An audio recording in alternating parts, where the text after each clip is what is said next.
Alright, welcome back. So funny story, this is actually my second time recording this video because the first time I was recording it and about to upload it actually, I hadn't quite had a confirmation on one of these stories yet, and as I was about to upload it, there was a follow-up from the official organization that actually confirmed it, and I'll get to it when I get there. But first things first, starting off with our COVID-19 update of the day. Which is kind of sad that it's gotten to a daily thing. That means the situation is not going so well. We know over the past few days, Team Aster has come out and said that a few of their players got sick, and it has now been confirmed that every single member for their team, all players and staff and coach, everyone from their team that is in Bucharest, all 10 of them, have tested positive for COVID-19, which is quite terrible. I'm really hoping all of them have a speedy recovery. Of course, health comes first. It'd be a real shame if they weren't able to play any Dota this year, but of course, whatever it takes to make sure that they're healthy and that they're able to make it back home, because a lot of these players are from China, and if they're sick, it's going to be tough to get them back into their own country, which is really, really unfortunate. But again, hoping for a speedy recovery and hoping that everyone there is okay. Next up, the Chinese broadcast team for this year's International have announced that they're going to be working remotely.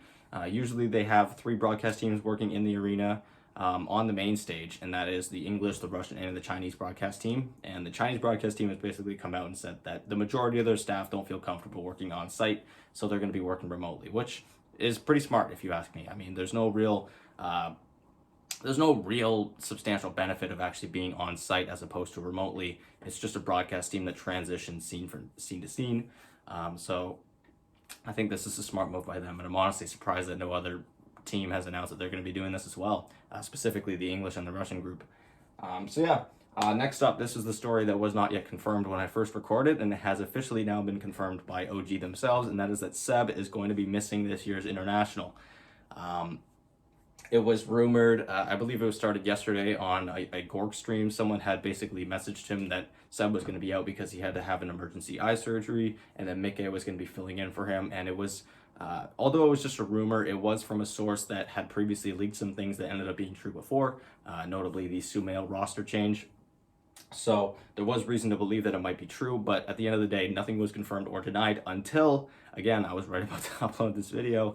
OG came out and put out a statement that that Seb was diagnosed with something that had to do with his eye that could have given him permanent damage, and so he had to be flown back to France to have a procedure done pretty much immediately. The procedure has gone smoothly, and he's now resting and recovering with the rest of his his family and friends and all them. But because of that, he will not be able to attend this year's International, and so OG is going with Mickey from Team Liquid to fill in for them, which I think is a little odd. Mickey's not an offlane player.